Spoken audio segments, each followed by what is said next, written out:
के सामने मैं एक इंपॉर्टेंट बीमारी के बारे में बात करने जा रहा हूं और वो है आज का pandemic disease corona virus infection, आज जिसे कोविड-19 के नाम से जाना जाता है। ये पैंडेमिक डिजीज जिसे हिंदी में महामारी कहते हैं। आप लोगों ने सुना होगा किसी जमाने में कि पूरे मुल्क में हैजा फैल गया है या पूरे मुल्क में प्लेग फैल गया है। ये सब अपने आप में एक महामारी थे। उसी तरह से आज के टाइम की महामारी ये कोरोना वायरस डिजीज है। सोशल मीडिया, व्हाट्सएप, फेसबुक के जरिए हमारे पास बहुत सारे इंफॉर्मेशन है ये कोरोना वायरस के बारे में। इसमें कुछ सही है और कुछ गलत। इस सही गलत के चक्कर में बहुत सारे लोगों की जिंदगी पे और बिजनेस पे काफी असर पड़ा है। लोगों में एक बहुत डर का माहौल बना हुआ है।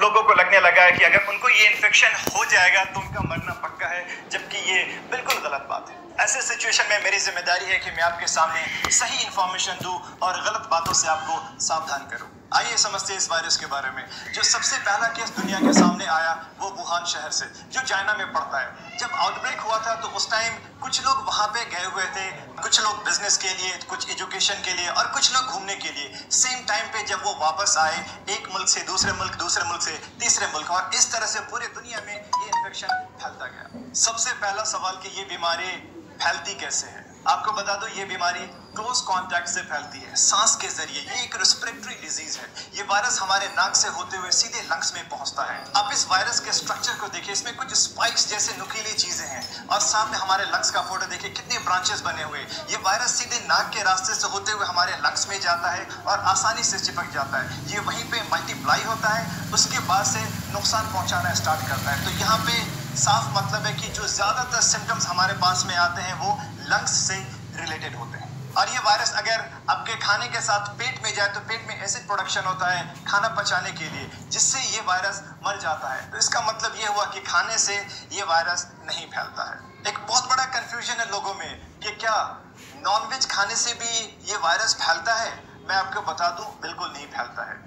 आउटब्रेक जब हुआ था वुहान से, तो वहां पे एक सी फूड मार्केट है। अब वो सी फूड मार्केट में एक साथ काफी सारे लाइव एनिमल्स, जिंदा जानवर और फिश जैसे सी फूड मिलते हैं। रिसर्च के हिसाब से एक एनिमल वायरस और एक ह्यूमन वायरस मिलकर के म्यूटेशन हुआ और एक नया वायरस बन गया। तो इसलिए हम इसे नोवेल कोरोना वायरस भी कहते हैं। अभी के टाइम पे ये पूरा का पूरा ह्यूमन वायरस है और सिर्फ इंसान से इंसान में फैलता है। इसलिए अगर आपको कोई ये कहे कि मटन खाने से या चिकन खाने से भी इन्फेक्शन फैलता है तो गलत बात है। हाँ, वो जनरल प्रिकॉशन है कि हम जो भी खाना बनाएं उसको बहुत अच्छे से पका करके खाएं। एक इंसान से दूसरे इंसान में ये इन्फेक्शन कैसे फैलता है।